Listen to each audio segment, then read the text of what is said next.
नमस्कार, मैं हूं आपके साथ मयंक। तो देखिए, खबर आई है कि ट्रंप ने झुंझलाकर, गुस्सा होकर, फ्रस्ट्रेट होकर अपने एडवाइजर्स से पूछा है कि आखिर ईरान झुकता क्यों नहीं है। बहुत बड़ी खबर और बड़ी ही इंटरेस्टिंग खबर। दुनिया भर के बड़े अखबारों ने इस खबर को डिटेल में कवर किया है। बीबीसी ने भी इसे कवर किया। और देखिए खबर क्या है। खबर ये है कि स्टीव विटकॉफ, जो कि एनवॉय है डोनाल्ड ट्रंप के, और ईरान के साथ बातचीत कर रहे हैं और काफ़ी दिनों से मशक्क़त कर रहे हैं कि किसी तरह से ईरान से समझौता किया जाए, वो एक इंटरव्यू दे रहे थे। उस इंटरव्यू के दौरान उन्होंने जो बात कही ट्रंप को लेकर, वो बड़ी ही वायरल हो रही है सोशल मीडिया में। उन्होंने कहा है, US President Donald Trump is questioning why Iran has not yet capitulated in the face of Washington's military buildup in the Middle East. Donald Trump ये पूछ रहे हैं अपने एडवाइज़र से कि हमने इतना बड़ा जो जमावड़ा हथियारों का कर दिया, एयरक्राफ्ट कैरियर भेज दिए और डिस्ट्रॉयर्स लगा दिए, 17 डिस्ट्रॉयर्स भेज दिए, न्यूक्लियर सबमरीन्स लगा दिए हैं, B-2 बॉम्बर्स डिएगो गार्सिया में लगा दिए हैं, जितने बेसेस हैं सब पे F-35 जेट्स हैं, F-16 जेट्स हैं। सब कुछ करने के बाद भी आखिर ईरान झुकता क्यों नहीं है, समझौते के लिए तैयार क्यों नहीं होता, ये अब ट्रंप पूछ रहे हैं। ऐसा लग रहा है मानो जंग शुरू होने के पहले ही ट्रंप ने अपनी हार कबूल कर ली।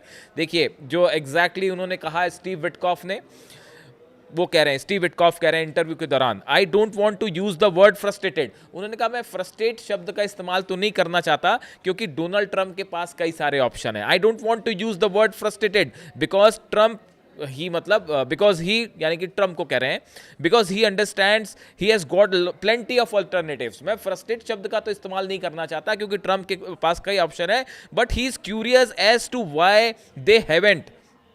लेकिन वो ये जानना चाहते हैं कि फिर भी ईरान ने अब तक जो है वो हमारी बातें क्यों नहीं मारी। I don't want to use the word capitulated but why they haven't capitulated. उन्होंने कहा कि ट्रंप ये पूछ रहे हैं कि भाई आखिर ईरान ने अब तक सरेंडर क्यों नहीं किया। ये बात अब स्टीव विटकॉफ ने खुद जो है वो इंटरव्यू के दौरान कही।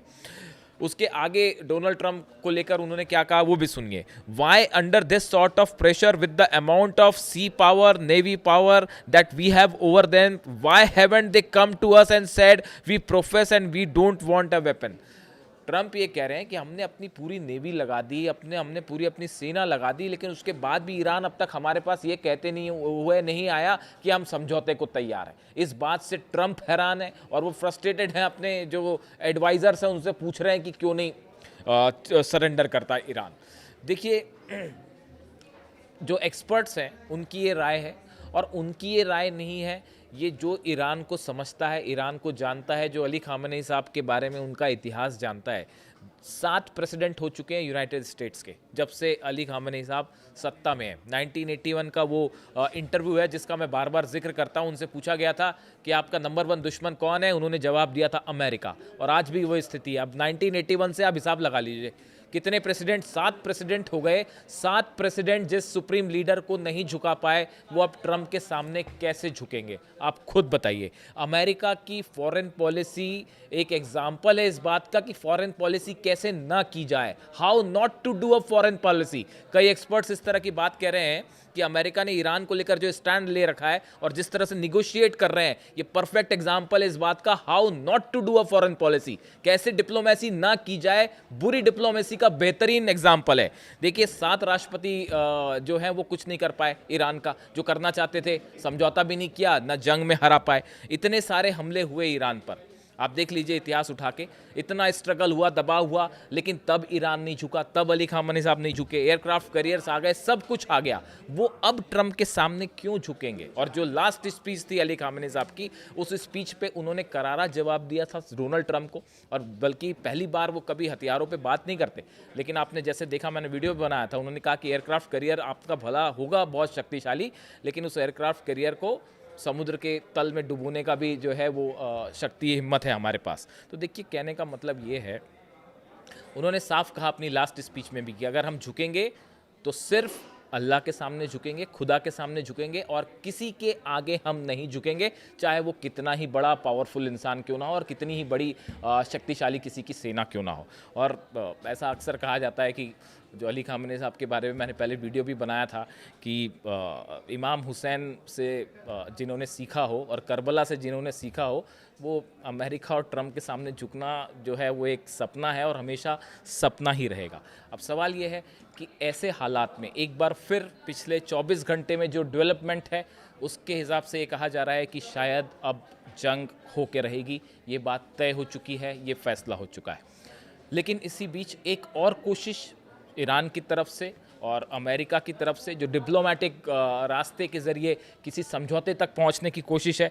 अगर आप देखें तो अब्बास अराक्ची जो विदेश मंत्री हैं, उनका एक बयान सामने आया है और उन्होंने कहा है, Araghchi said Tehran was preparing a draft of a possible agreement and would hand over it to Steve Witkoff in next few days. उन्होंने कहा है कि ईरान एक और नए मसौदे पे काम कर रहा है और वो हम अगले हफ्ते बताया जा रहा है कि जो अगला शुक्रवार आएगा, जुम्मा आएगा, उस पर जिनीवा में ईरान ये ड्राफ्ट जो है दे सकता है और जिसमें बड़े ही सम्मानजनक तरीके से एक समझौते पर पहुंचने की एक और कोशिश की गई है। अब आप देखिए, ईरान की बेहतरीन डिप्लोमेसी का एक और नज़रिया है ये और उन्होंने सामने रखा है, मुज़ाहरा किया है, वो ये है कि एक तरफ जंग की भी तैयारी है। आप चाहें जिस मोर्चे की बात कर लें, पूरी तैयारी, चाहे वो फारस की खाड़ी में हो, नेवी ड्रिल्स हो रही हो, मिज़ाइल टेस्ट हो रहे हो, डिफेंस सिस्टम हो रहे हो, एयरक्राफ्ट करियर्स हो, मिज़ाइल्स हो, हर क्षेत्र में ईरान हर लेवल पर जो है वो जंग के लिए तैयार है।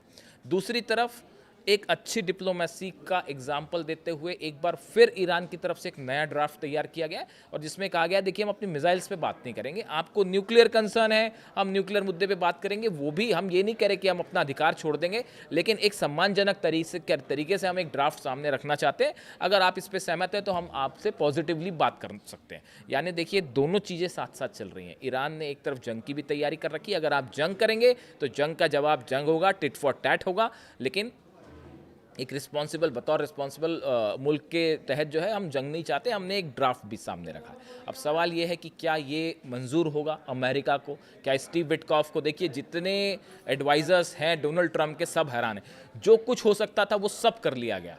ऑयल रोक दिया गया ईरान का, ईरान के जो करेंसी है, वैल्यू है, उसको गिराने की जितनी कोशिश हो सकती थी वो हो गई।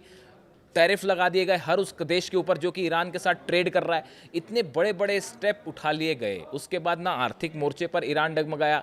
ये जो अंदर प्रदर्शन हुए, जो ईरान की तरफ से कहा गया कि ये सेबोटाज है और मोसाद और CIA की तरफ से ये साजिशें हुई, उन तमाम चीज़ों के बावजूद आखिरकार जनता वहाँ अब भी अली खामनेई साहब के साथ खड़ी है। ये छोटी सी बात शायद समझ नहीं आई अब तक कई लोगों को, यूरोप को और अमेरिका को शायद, कि भले आपके जो सैंक्शंस लगे हैं उससे आर्थिक हालात ख़राब हैं ईरान में, लेकिन वहाँ की जो जनता है वो अपने सुप्रीम लीडर के साथ अब भी खड़ी हुई है। मुद्दा इकोनॉमिक था, वहाँ उसको आपने जोड़ दिया सुप्रीम लीडर को हटाने से और वो प्लान आपका फेल हो गया, क्योंकि जनता तो जो है सुप्रीम लीडर के साथ खड़ी है। तो ये बड़ी सिंपल सी बात है। देखिए, मेरी कल एक विदेश नीति के एक्सपर्ट है भारत के, उनसे मेरी बात हो रही थी। उन्होंने कहा कि देखिए, बड़ी छोटी सी बात है मयंक। उन्होंने ये कहा कि अगर डोनाल्ड ट्रंप और अमेरिका इस बात को समझते कि ईरान कभी सरेंडर तो नहीं करेगा, आपकी शर्तों के आगे कभी झुकेगा नहीं, ये बात जिस दिन अमेरिका को समझ आ गई, डोनाल्ड ट्रंप को समझ में आ गई, उस दिन समझौता हो जाएगा,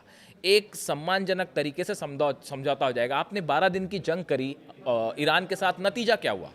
12 दिन की जंग के समय ईरान के पास जितनी मिसाइल्स थी उससे 10 गुना ज़्यादा मिसाइल्स हैं आज। उनकी जो रेंज पहले थी आज से कई, आज ICBM है, उस समय ICBM का कोई जिक्र ही नहीं था। आज कहा जा रहा है कि ICBM 10,000 और नेतन्याहू खुद कह रहे हैं, और 10,000 किलोमीटर की रेंज है। आप देखिए कितनी सारी जो है वो defence missile, anti ship missiles फारस की खाड़ी में जो दनादन दागी जा रही हैं, ये पहले नहीं थी।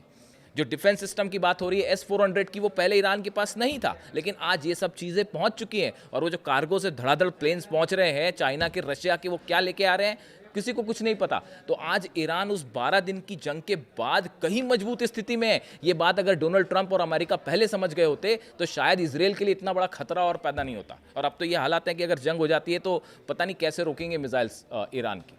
तो कुल मिला के देखिए, अब ये बात तय है, जैसे सोर्सेज बता रहे हैं कि अगले 3 से 4 दिन में शायद, जैसा शुक्रवार का टाइम, चूँकि अब्बास अराक्ची साहब ने जिक्र किया है कि नेक्स्ट फ्राइडे को हम इसको हैंडओवर कर देंगे, यानी शुक्रवार तक का हो सकता है कि टाइम हो, लेकिन अब कई एक्सपर्ट्स ये कह रहे हैं कि जंग अब शायद तय हो चुकी है। और इस बीच डोनाल्ड ट्रंप का अपने एडवाइज़र से ये पूछना कि आखिर ईरान झुकता क्यों नहीं, ये बता रहा है कि जंग के पहले ही जो एक साइकोलॉजिकल गेम था उसमें तो कम से कम ईरान जो है वो अमेरिका को मात दे चुका है और अली खामेनी साहब ट्रंप पर भारी पड़ गए।